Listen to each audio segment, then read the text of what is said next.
Amados irmãos, a paz do Senhor, que alegria estarmos juntas, né? Nesta manhã tão bonita. É uma semana em que o sol está brilhando, né? Às vezes um pouquinho de chuva no final da tarde, mas é uma semana muito bonita, em que o sol está brilhando. Muito bem, hoje quarta-feira, dia 13 de abril de 2022. Vamos pensar um pouquinho na quarta-feira do nosso Salvador. Há 2020 ou 2022 anos atrás, nesta quarta-feira, exatamente, quarta-feira da Semana da Paixão, Jesus teve um dia, bem, bem mais tranquilo. A segunda foi terrível, né? A terça, quando ele aparece em Jerusalém, depois que tudo que ele fez na segunda, também é muito pesada, muita discussão, muito problema, muita encrenca, absolutamente muita encrenca. E ele tem que sair do templo, e ele tem um dos momentos mais preciosos com os seus discípulos, que é o Sermão da Montanha. Terminando de estudar e ensinar aos seus discípulos, Jesus, obviamente, ele vai para casa, descansa, e a quarta-feira dele é mais tranquila, muito mais tranquila. Chama a atenção da quarta-feira, e hoje nós estamos utilizando Marcos, capítulo 14. Marcos está sendo nossa bússola durante essa semana. E em Marcos, capítulo 14, diz exatamente o seguinte, o primeiro versículo. Dali a 2 dias era a Páscoa. Então, aqui estamos na quarta. Dali a 2 dias era a Páscoa. E a festa dos pães asmos. E aí já vem com os impactos de Jesus. No domingo, entrada triunfal. Segunda, limpeza do templo. Terça, discussão com todo mundo no templo. Os impactos são: e os principais sacerdotes e escribas procuravam como prendê-lo, a traição, e como o matariam. Pois diziam, não podemos fazer durante a festa, para que não haja tumulto entre o povo. E aí é interessante, né? Porque Jesus deixa um mal-estar tão grande, o que eu falei ontem, um climão tão pesado no tempo, de forma muito interessante. Os escribas principais do templo disseram, ou a gente mata esse sujeito, então vai ruir todo o nosso esquema religioso, né? Vai acabar todo o nosso esquema religioso. E é interessante que o dia começa com essa informação e o dia termina, porque o dia de Jesus é exatamente a quarta-feira aqui, e a quarta-feira é descrita do versículo 1 até o versículo 11. O dia termina com os sacerdotes pensando em como apanhariam Cristo, e não tinha como, porque Jesus, em tudo que é caminho, em tudo que é ruela, em tudo que era esquina de Jerusalém ou fora de Jerusalém, uma multidão estava com ele. Uma multidão estava com ele. E aí, pegar ele no meio da multidão é pedir para morrer. Então, eles estavam assim, poxa, mas como é que a gente vai literalmente capturá-lo? Só tem um jeito. Quando ele estiver sozinho, alguém tem que nos avisar que ele está sozinho, num canto sozinho, para a gente ir e pegar. E aí a multidão não vendo, a gente se livra de um insurgimento popular. É interessante que começa dizendo assim e termina o dia de Jesus no versículo exatamente. Não sei por que colocaram isso, mas tá bom. O Google é o Google, né? E termina no versículo 10 dizendo assim, e Judas Iscariotes, um dos 12, foi ter com os principais sacerdotes para lhes entregar Jesus. Eles ouvindo a Judas, eles quem? Os principais sacerdotes, alegraram-se e prometeram dinheiro a ele. Nesse meio tempo, buscava ele uma boa ocasião para entregar. Terrível, né? Começa com os saduceus dizendo, e aí, vamos acabar com a vida dele? Aí os fariseus diziam, mas no meio do povo nós vamos levantar uma insurreição popular, vamos levantar um problema no meio dessa população que acreditam que ele é profeta. Andar estendendo roupa para ele entrar em Jerusalém como se ele fosse o Messias. Nós estamos acabados. E aí era tudo que eles queriam. Essa visita de Judas, no final da quarta-feira, essa visita de Judas, dizendo, olha, eu sou discípulo dele, e quando ele estiver sozinho, em um momento isolado, que não tiver ninguém, eu venho avisar para que vocês peguem ele. Meu Deus do céu, eu não tenho palavras para um momento como esse. Eu não tenho palavras. Eu fico assustado na capacidade das pessoas de, no momento, estarem com Cristo, abraçando, beijando, do lado, partilhando a vida. E num segundo após, também com um beijo, poder trair. E havia, então, uma nuvem de traição, uma nuvem de dor, um clima fúnebre já agindo a partir da quarta-feira sobre Cristo. Mas ele mesmo tinha avisado aos discípulos, daqui a 2 dias eu vou morrer. Quem estava entendendo direito essa história.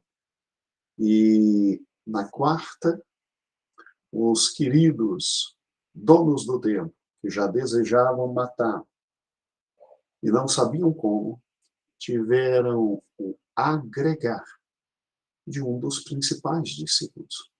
Judas não era qualquer um, Judas era literalmente um discípulo de importância muito grande. Ele carregava a bolsa de Cristo. Mulheres davam ofertas para que Jesus não passasse fome. Que interessante, né? Deus no universo passar fome. Mulheres seguiam Jesus e pegavam dinheiro e entregavam. E Judas é que coordenava toda a parte financeira. Então, era um homem de confiança. Extrema confiança de Cristo.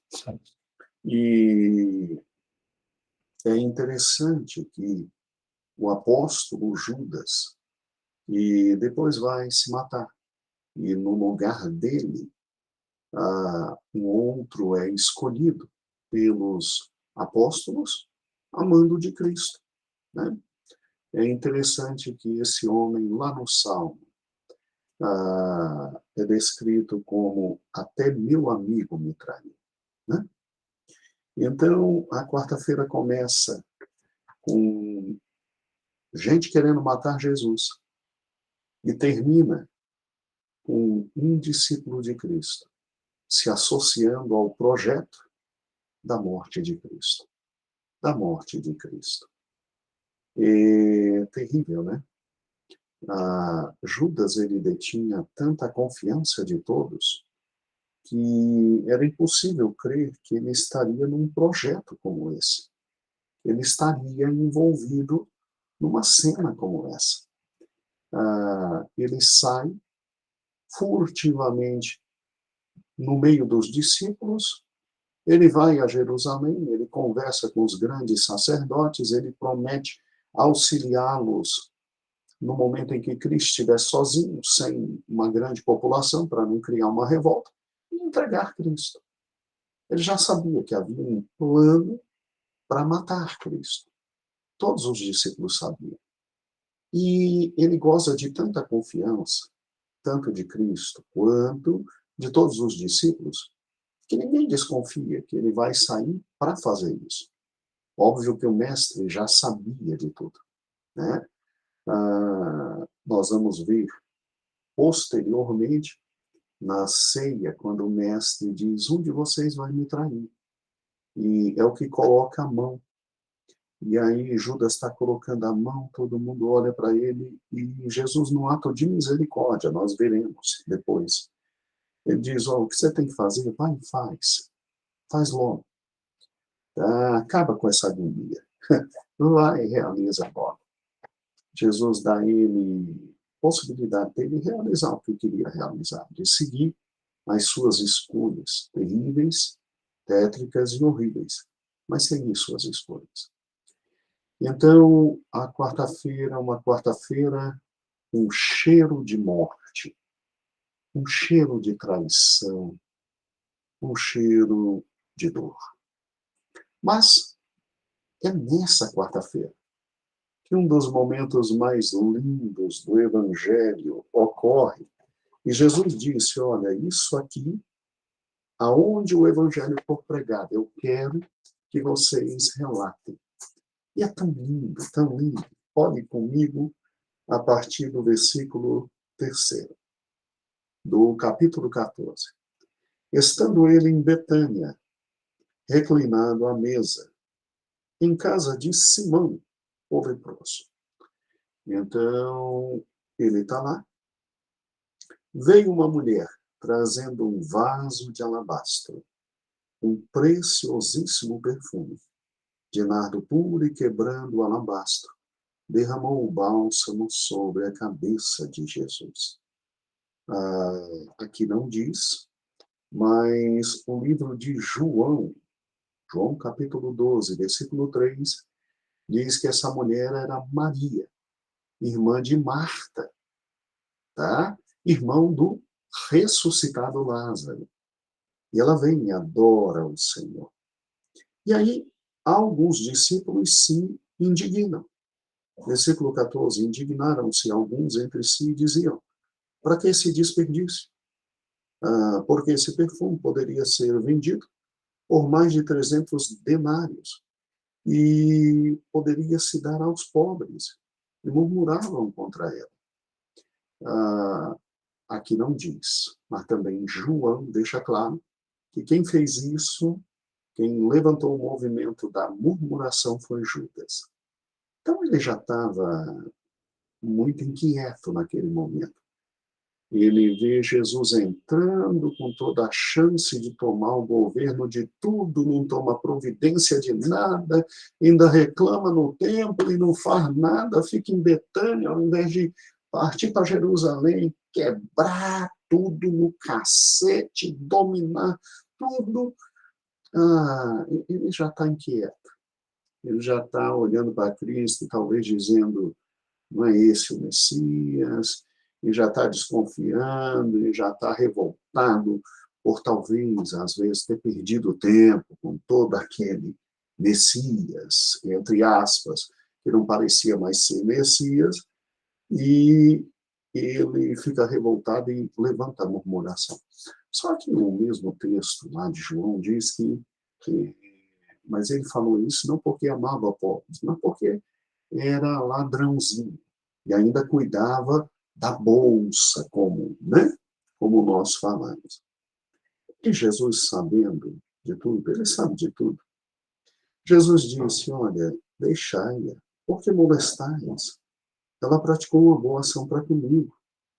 Os pobres vocês terão sempre convosco, e poderão sempre fazer o bem, mas a mim nem sempre tendes.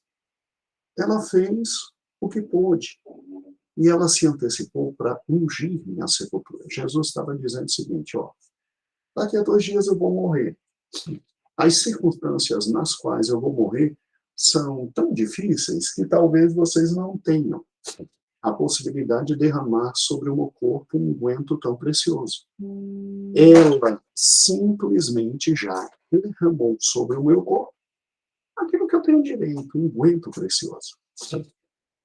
E aqui você tem algo muito caro, extremamente caro. Esse unguento valia 300 denários. Um denário era o que se pagava por um trabalhador por um dia de trabalho. Então, imagine você, minha querida irmã, que é diarista. Você, meu querido irmão, que recebe por dia de trabalho. A sua diária é quanto? Talvez hoje R$ 150, R$ 200. Pois é, essa mulher pegou esse perfume que valia um ano de trabalho, um ano de diária, e jogou sobre Cristo todinho. E aí os discípulos disseram, meu Deus do céu, que mulher maluca. Na época, você sabe que as mulheres, elas, tadinhas, elas não podiam produzir tanta renda, ela tinha que estar em casa, cuidando da família. E uma das formas de proteção pessoal da mulher, no tocante à economia, para quem não sabe, era juntando dinheiros, juntando as sobras do que gastava no dia, dinheiro, porque o marido dava a ela o dinheiro do dia e depois não ficava cobrando. A mulher sábia edifica a sua casa, né? E aí o marido dava o dinheiro, ela ia comprar tudo o que precisava, ela ia colocar comida na mesa e, como toda mulher, não gastava tudo. E, como toda mulher sábia, não gastava tudo, segurava um dinheirinho. E aí, muitas mulheres seguravam dinheiro, dinheiro, dinheiro, até comprar esses perfumes caríssimos, porque era a forma de poupança na época. Você não tinha banco na época, não como no sistema de hoje, tá? Banco sempre existiu, tá? Num sistema meio primitivo, mas não como o sistema de hoje. Então, o que as mulheres faziam para não perder dinheiro e para ter uma, entre aspas, poupança? Elas compravam esses perfumes caros e, no momento da necessidade, se vendia um perfume desse por um preço altíssimo e se tinha dinheiro para sobreviver no momento da necessidade. Não é interessante? Maria, irmã de Lázaro e Marta, pega essa economia de uma vida inteira que ela tinha e ela derrama sobre Cristo. Porque na época não era fácil economizar como hoje. Era um povo escravizado, era um povo limitado, era um povo absolutamente roubado pelos romanos. Então, uma mulher conseguir economizar já era um milagre. E conseguir economizar de tal forma que comprasse um perfume tão caro, com um sistema, entre aspas, de poupança. Meu Deus do céu. E essa mulher simplesmente derrama sobre Cristo. Então, veja comigo, quando Cristo diz, olha, os pobres, vocês sempre vão ter na terra, ele não está sendo preconceituoso, como muita gente quer jogar na cara. Ele simplesmente está dizendo o seguinte, eu estou aqui, uma das Bíblias mais bem escritas em matéria de comentário até hoje, a Bíblia anotada do mundo cristão de C. Wiley, um dos maiores teólogos de todos os tempos, e ele diz assim sobre as palavras de Cristo: os pobres sempre tendes convosco. Essa frase não deveria ser entendida como prova de insensibilidade. Porque muita gente diz, que ser insensível a Cristo. Não, não, não. Cristo diz, na verdade, que haveria outras oportunidades de fazer o bem aos pobres, mas não haveria outra oportunidade de fazer o que fora feito por ele. Então, quer dizer, existem momentos específicos na vida da gente que a gente engrandece Cristo que não vai ter outro momento. Não vai ter outro momento, tá? E Maria discerne isso. Maria discerne isso. Há momentos de adoração que não vão se reproduzir novamente. Há momentos de adoração que você não vai ter outra oportunidade como aquela. Há momentos de adoração que você não vai ter outro meio de fazer aquilo que é possível fazer naquele momento e engrandecer o Senhor dos senhores e o Rei dos reis. Isso é muito interessante. Eu paro e penso toda vez, absolutamente toda vez. E será que eu terei outra chance de fazer isso para o meu Senhor? E, sinceramente, irmãos, ah, até quando a preguiça quer me tomar, eu dou um jeito de levantar e dizer, eu não sei se amanhã eu poderei repetir isso. Então, deixa eu fazer o que eu posso fazer agora pelo Senhor. Né? Ali Jesus estava fisicamente visível. E o que é interessante é que muitas vezes a gente diz, bem, mas hoje Jesus não está fisicamente visível, não podemos fazer mais nada por ele. Não, não, não, não, não. Jesus diz, quando você faz por um pequenino, você está fazendo para mim. Você está fazendo para mim. Então isso é muito bonito quando a gente abençoa a igreja, quando a gente abençoa nosso irmão, quando a gente abençoa com comunhão, com amor, com graça, com alimento. A gente está fazendo por ele. E a gente deve fazer sempre pensando assim, poxa, talvez amanhã eu não possa fazer. Talvez amanhã eu não possa fazer. Então, deixa eu me alegrar hoje, fazendo hoje tudo que é possível pelo meu Senhor. Então, quando eu invisto na igreja, quando eu invisto na vida do meu irmão, quando eu invisto na comunhão, na oração, no partir do pão, isso é como se eu estivesse fazendo para o Senhor. São momentos únicos. Pastor, mas se eu trabalhei esse mês e ajudei na igreja, dizimei, ofertei, mês que vem eu também vou poder fazer, é mesmo? Será que mês que vem você vai estar vivo?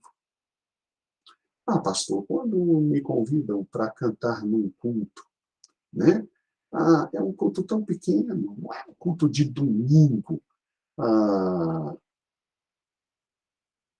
Eu gosto do culto de domingo. Será que você não está abençoando seu irmão? Quando louva a Deus num culto, e através do teu louvor algo maravilhoso acontece, faz isso da melhor forma possível, faz isso com o maior amor possível, faz isso com a maior dedicação possível. Talvez amanhã você não possa fazer. Pastor, mas eu fui convidado para pregar no horário pior de toda a festa. Quem é que quer pregar no horário que não é nobre? Espera aí, não é assim. São oportunidades de abençoar a igreja. Quando você é chamado para trazer um estudo bíblico, quando você é chamado para realizar, quando você é chamado para fazer, mas faz num carinho tremendo, porque você não sabe se será chamado de novo, ou se sendo chamado, poderá de novo. E essa é a grande lição de Maria aqui, um vaso de alabastro. Ela entrega a vida completamente a Cristo. E é bonito, isso é tão bonito. Eu quero compartilhar com os irmãos duas imagens desse momento tão bonito, porque o dia começa sombrio e termina mais sombrio ainda. Querem matar Jesus e um dos discípulos diz, deixa que eu ajudo vocês no momento certo de dar um bote. E aí, no meio de tudo isso, tem uma mulher que pega todas as suas economias e adora o Senhor, né? Eu quero compartilhar com você essas duas imagens. Eu acho isso lindo, lindo, lindo, lindo, lindo, lindo, né? E elas refletem algo muito bonito. A primeira imagem que eu quero que você veja agora é exatamente essa. Eu coloquei aqui no PowerPoint, estão me avisando que já está literalmente valendo. Última semana de Cristo. É essa aqui, ó. Você sabe perfeitamente que esse tipo de imagem e gravura você encontra em igrejas bem antigas, igrejas católicas, né? Bem antigas. São os vitrais. E aqui está um vitral muito bonito. Esqueci de colocar o nome da igreja, mas, bem, está tudo bem. O vitral demonstra essa história. Você sabia que, antigamente, os irmãos, na Idade Média, eles não tinham Bíblia para todo mundo? E você sabia que quem tinha Bíblia, na maioria das vezes, não sabia ler? Sério, poucos sabiam ler. Hoje a gente tem Bíblia, hoje a gente tem tudo. Então, como é que a gente poderia transmitir as verdades do Evangelho para as pessoas? Aí nossos irmãos da Idade Média colocavam nas igrejas, nos vitrais, as histórias bíblicas. Então, quando você visita igrejas milenares, tá? Com 1.500 anos, quase 2.000 anos, você vê os vitrais. E aqueles vitrais são muito interessantes, porque a pessoa chegava na igreja, olhando o vitral, ela lembrava da mensagem e ela lembrava da história. Então, a maioria dos vitrais demonstram as histórias mais importantes da Bíblia. E esse é um vitral muito bonito, porque aqui está falando, literalmente, de Maria e divulgando que ela pegou um vaso de alabastro contendo perfume muito caro, que equivalia a 1 ano de trabalho, e derramou sobre Cristo. Né? Muito bonito. E aqui eu quero terminar nossa mensagem de hoje e pensando nisso, ela fez o que pôde. Ela, no meio desta reunião sinistra de fariseus, dizendo, como é que vamos matar? Ela, no meio dos discípulos, um deles diz, eu vou ajudar. Ela fez o que pôde, ela derramou perfume em meu corpo. Assim diz Cristo, antecipadamente, preparando-me para o sepultamento. E o que ela fez será digno de nota, porque irá, oh Deus, que coisa linda, irá a todos os povos. Eu termino te perguntando, quando a gente se reúne para estar perto de Cristo, a gente se reúne para quê? Para pensar em como matar as coisas que Cristo está produzindo. A gente se reúne para tentar ganhar alguma vantagem econômica, como Judas, ou a gente se reúne para derramar sobre ele tudo que temos, tudo que somos, porque ele merece, porque ele é digno. Foi numa quarta-feira que tudo isso aconteceu. E um grande beijo. Que o Senhor possa te abençoar. Que o Senhor possa estar contigo. Que o Senhor possa te dar uma quarta-feira maravilhosa. E hoje à noite teremos estudo bíblico. Nosso amado irmão Tiago vai terminar aquilo que tão belamente começou no domingo e te aguardo na igreja. Ou então, através da live. Um grande beijo. Uma grande semana. A Semana Santa é linda. Ela não tem só dor, brigas, lágrimas. Ela tem também muita adoração. Muita adoração. E de alguém que não se esperava. De uma mulher. As mulheres têm privilégios ímpares. Mas elas conquistaram. Não é verdade? Um beijo. E amanhã será um dia intenso. Amanhã é quinta-feira. E muita coisa acontece na quinta-feira. Deus abençoe a todos. A paz do Senhor.